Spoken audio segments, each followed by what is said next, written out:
It's been 2 years since the terror group Boko Haram abducted 276 Nigerian schoolgirls, and now a new video is offering a glimmer of hope for their families.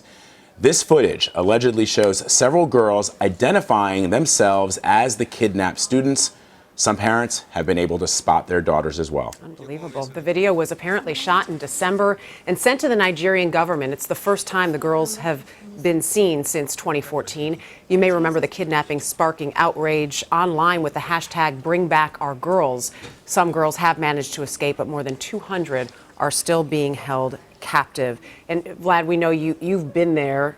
Take us through sort of from the beginning how this has happened. This is a horrific story. I was based in Nigeria for almost 3 years for another network, CNN, and in the middle of the night, these young schoolgirls who were at school in northeastern Nigeria, which is one of the least educated regions of the country, so it's an important thing to consider that these girls were in school. Right.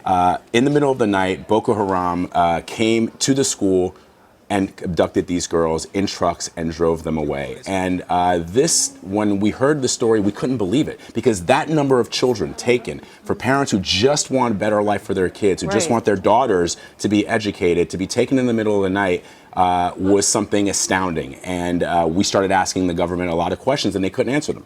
And why has it been so difficult for the government to locate the girls?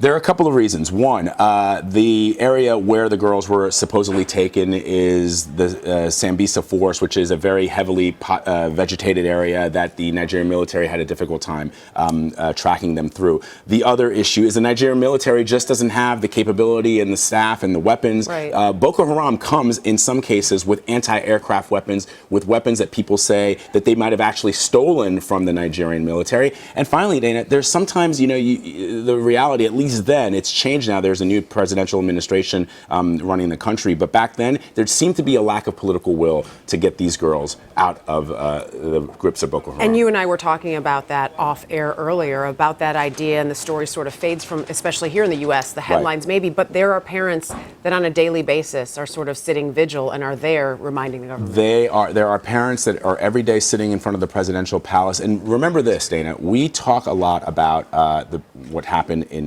here in the United States for 9/11, in Paris, in Belgium, in Pakistan, all these other countries where terrorism strikes. Imagine, if you will, a country where 20,000 people have been killed in the last 5 years, 1.5 million people displaced.